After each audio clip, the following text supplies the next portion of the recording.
சென்னை அடுத்த பெருங்குடியில் பொது பயன்பாட்டிற்காக ஒதுக்கப்பட்ட 150 கோடி ரூபாய் மதிப்பிலான நிலங்களை மீட்பதில் அதிகாரிகள் அலட்சியமாக உள்ளதாக அப்பகுதி மக்கள் குற்றஞ்சாட்டுகின்றனர். பெருங்குடி மண்டலம் வார்டு 182 அமைந்துள்ள சந்தோஷ் நகர், பர்மா காலனி ஆகிய பகுதிகள் 40 ஆண்டுகளுக்கு முன் உருவாக்கப்பட்டது. இப்பகுதிகளில் மனைப்பிரிவுகள் உருவாக்கும் போது ஒதுக்கப்பட்ட பொது பயன்பாட்டிற்கான OSR நிலத்தை போலி பட்டா தயாரித்து தனியார் சிலர் ஆக்கிரமித்துள்ளனர்.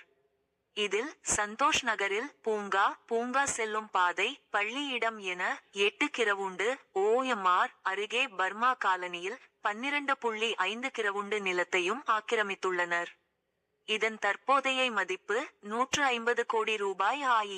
தாமதம். இதுகுறித்து சந்தோஷ் நகர் மக்கள் நலச்சங்க தலைவர் மீனாட்சி சுந்தரம் கூறியதாவது: சந்தோஷ் நகரின் பொது பயன்பாட்டிற்கு ஒதுக்கப்பட்ட சர்வே எண் 126 கீழ் 7, 127 கீழ் 25, 127 கீழ் 55 ஆகிய போலி பட்டாக்களை ரத்து செய்து சந்தோஷ் நகர் தலைவர் பெயரில் நிலைநிறுத்த தென் சென்னை கோட்டாட்சியர் சோழி அங்கநல்லூர் வட்டாட்சியருக்கு கடந்த ஜூன் 27ஆம் தேதி உத்தரவிட்டார்.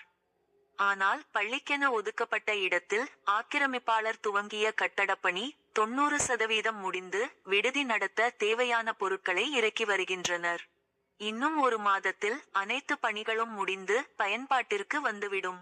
எனவே காலம் தாழ்த்தாமல் சம்பந்தப்பட்ட அனைத்து துறை அதிகாரிகளும் ஒன்றிணைந்து பட்டா மற்றும் பத்திர பதிவை ரத்து செய்ய உரிய நடவடிக்கை எடுக்க வேண்டும். இவ்வாறு அவர் கூறினார். துண்டிப்பு. இது குறித்து மாநகராட்சி அதிகாரி ஒருவர் கூறியதாவது: சந்தோஷ் நகரில் பள்ளிக்கென ஒதுக்கப்பட்ட இடத்தில் கட்டடப்பணி துவங்கும் போது பணியை நிறுத்துமாறு எச்சரித்தோம். பணி நடைபெறும் போதும் 3 முறை லாக் அண்ட் சீல் உத்தரவு நகல் கொடுத்துள்ளோம்.